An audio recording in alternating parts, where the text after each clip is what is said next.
Los 3 objetos perdidos más buscados del mundo. Una historia más para que hagas volar tu imaginación. Hay cosas perdidas que aún no han sido encontradas. No te olvides suscribirte al canal, con mucho amor para ti que te gustan las historias. Canal oficial de Historias de Aventuras y Arte. Primer objeto perdido. 1. El Santos Grial. Un viaje en busca de la inmortalidad. La búsqueda de este objeto legendario de poderes extraordinarios desde la Edad Media ha desencadenado la fantasía popular, encendiendo los corazones de muchos escritores que han contado su mito a través de sagas y poemas caballerescos. Se le ha buscado en todos lados, porque sus poderes, según la leyenda, dan vida eterna y conocimiento. Sin embargo, no todos los mortales serán capaces de llegar al Grial, sino solamente aquellos puros de corazón. A lo largo del tiempo ha asumido formas distintas, lo encontramos a menudo bajo la forma de un cáliz, luego una copa y finalmente un libro. Templarios y Grial, una pintura que hace referencia a la prueba del Grial en la película Indiana Jones y la Última Cruzada. ¿Pero qué es realmente el Grial? ¿Es un objeto material o en realidad representa algo más espiritual? Los orígenes del mito. La versión clásica del Grial que todos tenemos en mente es la de la copa con la que Jesús celebró la última cena y en la cual José de Arimatea recogió la sangre del costado del Cristo crucificado.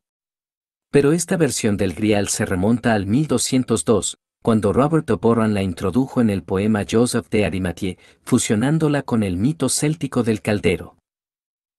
El caldero, de hecho, en las leyendas célticas como el del dios Dagda era símbolo de abundancia que distribuye comida inagotable y conocimiento infinito, pero también símbolo de resurrección en que se arroja a los muertos para que resuciten al día siguiente.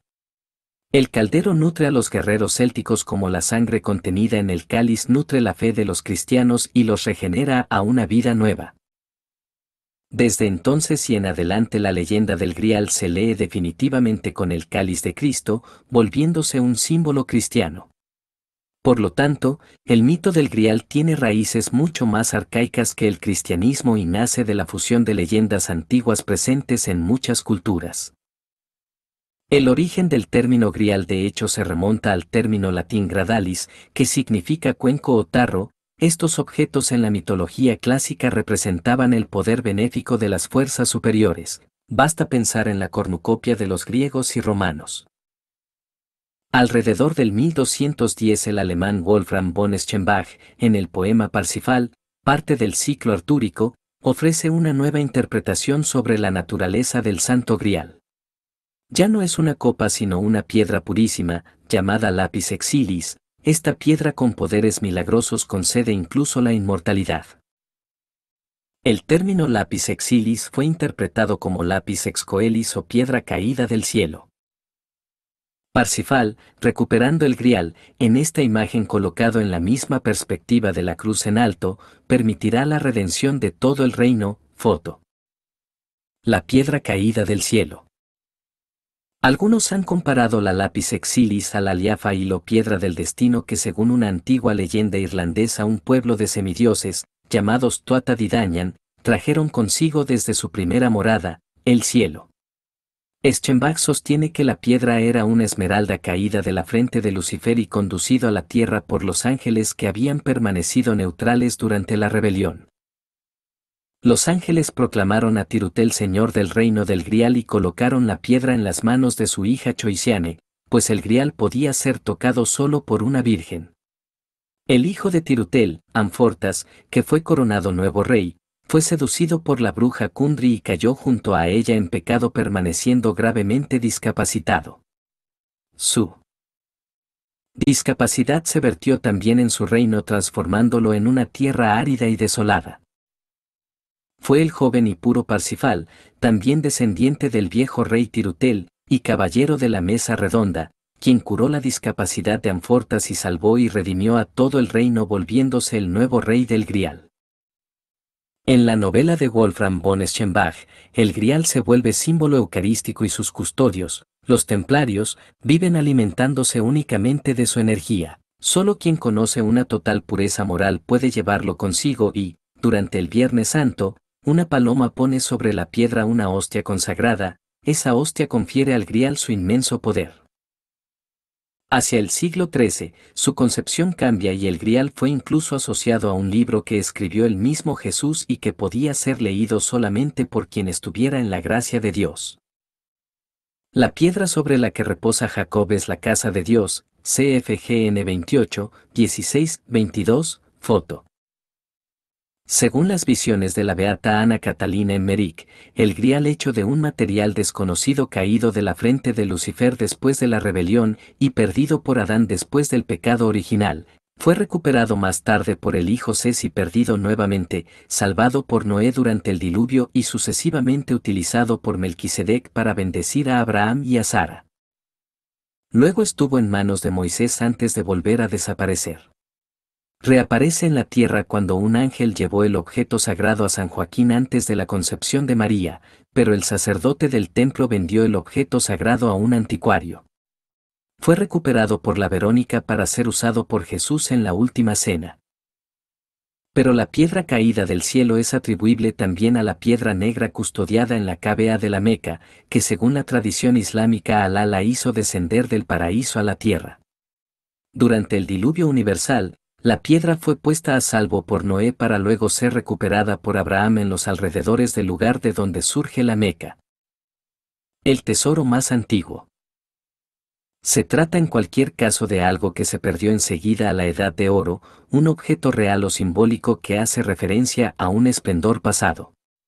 Posee características similares al grial, es decir, capaz de mantener la vida, dar conocimiento y curar la naturaleza humana, otro. Objeto legendario, la piedra filosofal, que encontramos con sus peculiaridades en la saga de Harry Potter y en el manga/anime Fullmetal Alchemist, símbolo de la alquimia por su capacidad de poder transmutar los metales corrientes en oro. El oro era el único metal conocido capaz de permanecer inalterado en el tiempo. Por lo tanto, es esencia primigenia que representa la condición inmortal y primordial perdida. No por casualidad es una característica de gran parte de los metales legendarios, del latón al adamantio, del que el mitril de la Tierra Media, ligero pero indestructible, es la mejor síntesis. Santo Grial o piedra filosofal, en ambos casos es un medio para curar al hombre y conducirlo a la inmortalidad o a la condición idílica adánica, una nostalgia de los primeros tiempos que no solo da testimonio de un malestar real, el de la miseria humana, sino que casi es capaz de comprobar que la historia de la humanidad fue marcada por un momento de pérdida o ruptura ancestral. En Harry Potter y la piedra filosofal Dumbledore esconde la piedra dentro del espejo de Oust. De esta manera solo una persona que desea la piedra para no usarla podría obtenerla. No por casualidad, el mismo espejo es usado por el mago como prueba para determinar quién no es puro de corazón, foto. ¿Qué vuelve al hombre inmortal? En la tradición cristiana la piedra de la inmortalidad no es otra cosa que el mismo Jesucristo, es decir, la piedra angular sobre la que fue constituida la Iglesia de Dios. Y sobre él hay algunas piedras vivas que representan a todos los creyentes unidos entre sí para elevar el templo santo del Señor, EF 2,20-22, 1P 2,4-5. Para San Pablo la piedra espiritual que seguía y apagaba la sed de los judíos en el paso por el desierto era la imagen de Cristo, 1 Cor 10, 1, 4. Es justo decir que el Santo Grial asume un carácter espiritual y material. Este, de hecho, representa el más grande don que Dios le hace al hombre, o sea su Espíritu. El Espíritu Santo que a través del sacrificio de Cristo descendido sobre la tierra mandado por el Padre, desciende sobre el hombre y solo por medio de la Eucaristía nos regenera en un cuerpo y una alma nuevos, permitiéndonos volver a tener contacto con Dios. Además, el Espíritu Santo que desciende sobre el hombre constituye el efecto de la redención, que con el cuerpo y la sangre de Cristo nos restituye el estado perdido en la caída. El hombre que se vuelve hijo de Dios es relación con Dios. Esto lo vuelve inmortal, a imagen y semejanza de Dios. Jesús es la piedra que se perdió tras el pecado original, el legendario Grial, que como en Harry Potter y la piedra filosofal y como en Indiana Jones y la última cruzada puede ser alcanzado no quien desea el poder y el conocimiento o teme a la muerte, sino solo por aquellos que sinceramente desean el bien, establecer una relación filial con aquel que es el principio y el fin de todo. Segundo objeto perdido. 2. La tumba de Gengis Khan. Porque nunca nadie ha podido encontrar la tumba de Gengis Khan. Es una inmensa tierra para inmensas leyendas. No hay carreteras, ni edificios permanentes. Solo cielos abiertos, hierba seca y viento. Nos detenemos a beber té de leche salada en Hers, carpas nómadas redondas y fotografiar caballos y cabras salvajes. A veces nos paramos por parar. En auto, la provincia mongola de Omnogobi es interminable. No me la imagino recorriéndola a caballo. Sin embargo, es la tierra de Gengis Khan, el guerrero que precisamente conquistó al mundo a caballo. Su historia está repleta de secuestros, derramamiento de sangre, amor y venganza. Pero la leyenda comienza con su muerte. El pueblo chino atrapado en el tiempo donde viven los descendientes del ejército de Gengis Khan, el más grande de la historia. ¿Ayudaron los griegos a esculpir los guerreros de terracota de China? La teoría que puede cambiar la historia. Tumba secreta. Conocido como Chingis Khan en Mongolia, Gengis Khan llegó a dominar todo el territorio entre el Océano Pacífico y el Mar Caspio. A su muerte, pidió que se le enterrara en secreto. Un ejército desconsolado transportó el cadáver, matando a cualquiera que apareciera en el camino para esconder la ruta. Cuando el emperador finalmente fue enterrado, 1.000 caballos pisotearon su tumba para destruir cualquier rastro. Han pasado 800 años desde entonces y nadie la ha podido encontrar. Interés internacional. Expediciones lideradas por extranjeros la han buscado en textos históricos, sobre el terreno e incluso desde el espacio con el proyecto de National Geographic Valle de los Khans, que utilizaba imágenes satelitales. La mayor parte del interés es internacional. Los mongoles no quieren que sea hallada. Y no es que Gengis Khan no sea importante en su tierra natal. Todo lo contrario.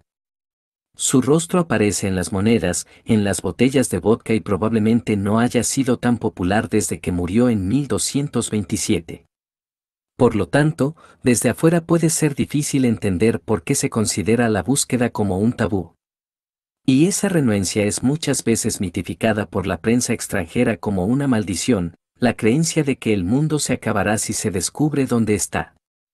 Eso fue alimentado por la leyenda de Tamerlán, un rey turco-mongol del siglo XIV, cuya tumba fue destapada en 1941 por arqueólogos soviéticos.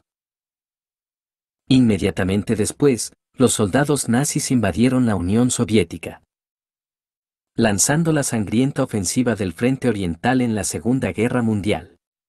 Los supersticiosos dirán que eso fue causa y efecto.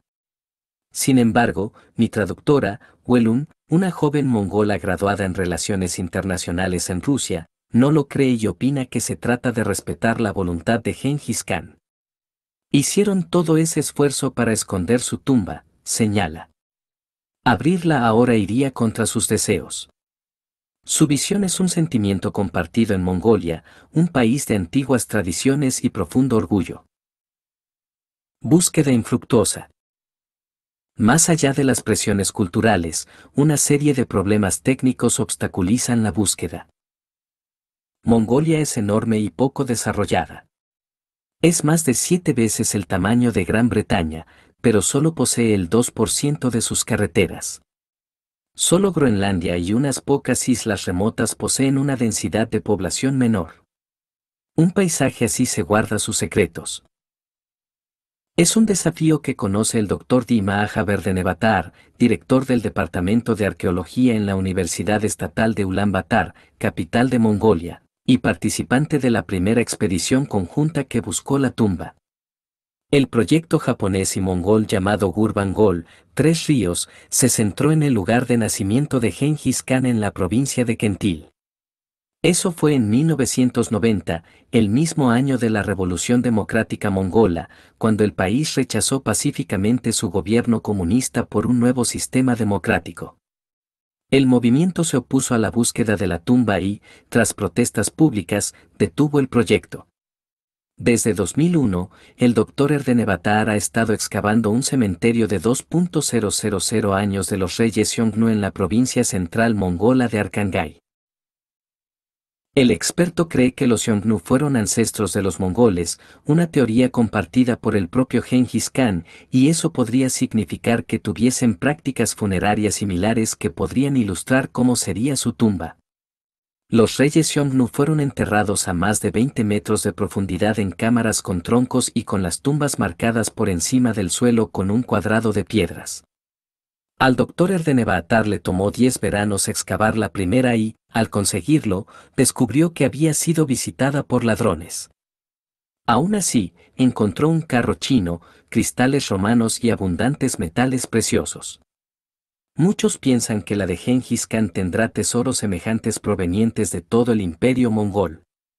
Sin embargo, saber si fue enterrado al estilo Xiongnu resulta muy complicado. Una tumba así podría ser escondida simplemente quitando las piedras marcadas y, a 20 metros bajo el suelo, sería imposible de encontrar en la inmensidad de Mongolia. Ubicación prohibida. Mientras tanto, una historia del folclore cuenta que Genghis Khan fue enterrado en un pico en las montañas Kentil llamado Burkan, aproximadamente 160 kilómetros al noreste de Ulan Bator. Siendo joven se escondió allí de sus enemigos y prometió regresar a su muerte. Pero los estudiosos no se ponen de acuerdo sobre el sitio preciso. Es una montaña sagrada, reconoce la doctora Sotnom Tsolmon, profesora de la Universidad Estatal de Ulan Bator y experta en historia mongola del siglo XIII. No quiere decir que esté enterrado allí. Los estudiosos utilizan relatos históricos para intentar armar el rompecabezas de la locación de la tumba. Sin embargo, la imagen que crean suele ser contradictoria. El millar de caballos indica que el lugar del entierro sería un valle o una estepa. Sin embargo, la promesa de Genghis Khan lo ubica en una montaña. Para complicar las cosas aún más, el etnólogo mongol Sebadam Katan identificó 5 montañas históricamente llamadas Burkan Khaldun, aunque concluyó que la moderna Burkan Khaldun es probablemente la correcta. Ni la doctora Tsolmon ni yo podemos escalarla, pues las mujeres no son bienvenidas en la sagrada montaña. Una vez conocida como Ikkorik, o Gran Tabú, es ahora el área estrictamente protegida de Khan Kentil y Patrimonio Mundial de la UNESCO. Al estar fuera de los límites para los investigadores, cualquier teoría sobre la ubicación de los restos de Genghis Khan ha quedado en el limbo. Deseo del guerrero. Pero con la tumba aparentemente fuera de alcance, ¿por qué sigue siendo un tema tan polémico en Mongolia? Genghis Khan es simplemente el héroe más grande del país. En Occidente solo se recuerda lo que conquistó, pero los mongoles rememoran lo que creó. Su imperio conectó el este y el oeste, permitiendo que floreciera la ruta de la seda. Además, consagró los conceptos de inmunidad diplomática y libertad religiosa, estableció un servicio postal confiable y el uso del papel moneda. No solo conquistó el mundo, Genghis Khan lo civilizó. Y sigue siendo una figura que despierta enorme respeto, razón por la cual mongolas como Welun quieren que la tumba no sea perturbada. Si hubiesen querido que la encontráramos, habrían dejado alguna señal. Y esa es su última palabra. Tercer objeto perdido. 3. La piedra filosofal. ¿Qué es la piedra filosofal? ¿Existe?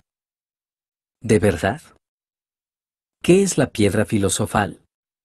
Cuando hablamos de la piedra filosofal no nos referimos a Harry Potter, sino a una sustancia alquímica legendaria por su capacidad de transmutar los metales, separando sus propiedades y convirtiéndolos en otras cosas.